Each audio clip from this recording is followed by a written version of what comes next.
How you doing, guys? Professor Easy with another BLADE-OSOPHY Sunday, and today let's talk about, since I have begun already getting into custom blades. One of the things I always ask myself is just how much is enough, and I ask myself and I question the same.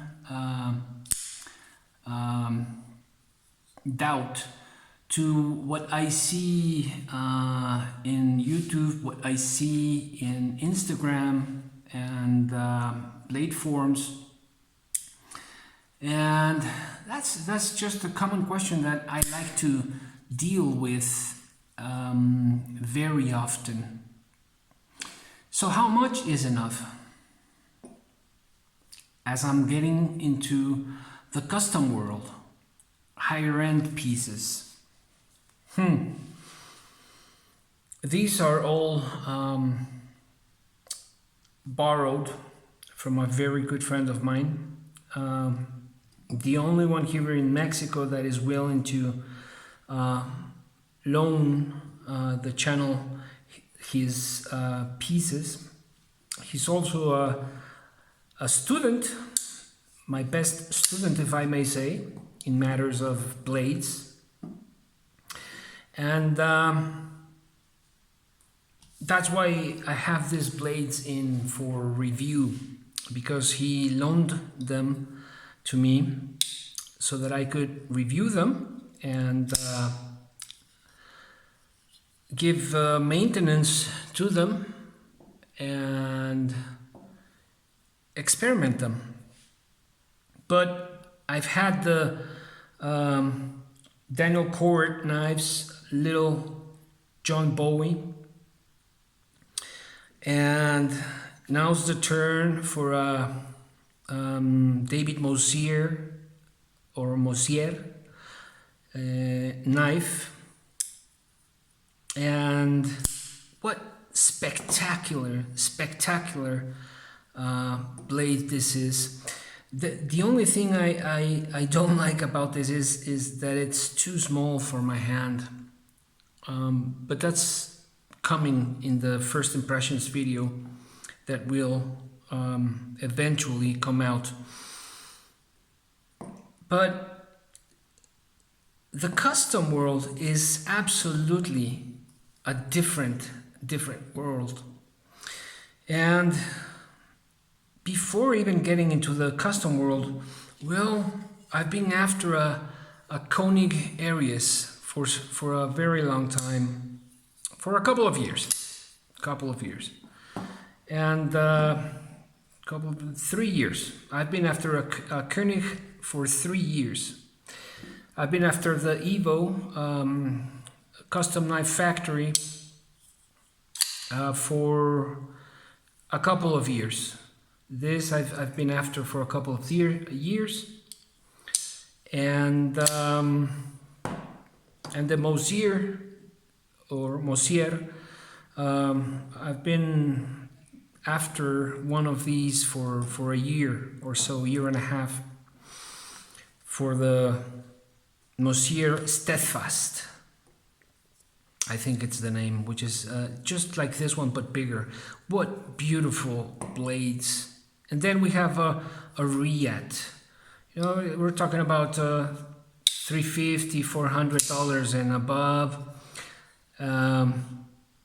What a cutter this is! This blade is. It may not seem so, but it cuts. It slices. You won't believe it, but better than the rest. And then we have this André de Villiers pit bus. Fantastic lightweight tank. And so my career continues on, and it's going to continue to the custom world, and I will still review and use budget stuff because I also love it. I still love my Rat 1 and my Spideys and hinderers and choose read, etc., etc. But where is this taking me? I am now navigating in waters of the custom world of at least here in Mexico, much higher end blades. And for one thing is it's exciting because I'm getting to learn again and a whole bunch from people that have been in the custom world, in the custom market for a longer period of time.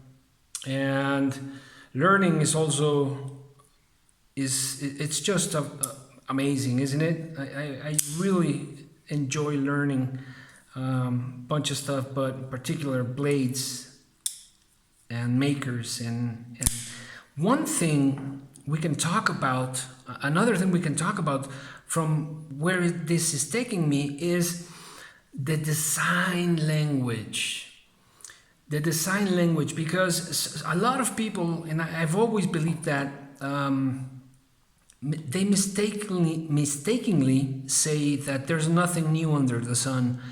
And I beg to differ, but we can see that is a false statement when you see the language of creativity, whether it's in a painting or a statue or a knife. And when we get to the point of custom knife making, it's just fabulous what I'm seeing nowadays. It is fabulous to have production knives, which I haven't been able to acquire. But this design language is just so different and very particular. And it goes against that saying of there's nothing new under the sun. The finishes, the materials, and just the design language of it all. And that just excites me a whole bunch. But then again, this is a high level or expensive hobby as we climb that ladder. And so I don't know how long I'll be able to keep at it, but what I've managed to do, thanks to good friends, particularly Ryan, Spirited Blades, Spirited Whiskey, shout out to him, is being introduced to a wonderful group of guys and that are giving me the opportunity, thanks to Ryan's shout out, to buy custom blades from them and bringing them to Mexico and giving friends, giving fellow collectors here in Mexico the opportunity to handle, to experience and have a wonderful piece like this. Something that otherwise is just so difficult and so very expensive. And that also motivates me. So how much is enough? I still don't know. I have reduced my collection in various moments along the way. And I will continue to do so. And it's exciting. It's exciting to learn. It's exciting to get to appreciate different qualities. My ideal is to have just the blades that I will end up using, all of them. No matter if they are 7, 13, 21, 54, And that's a big number for me. Anyways, I keep on learning. I keep on surprising myself, because I may think sometimes that's enough, and I'm happy with what with what I have. But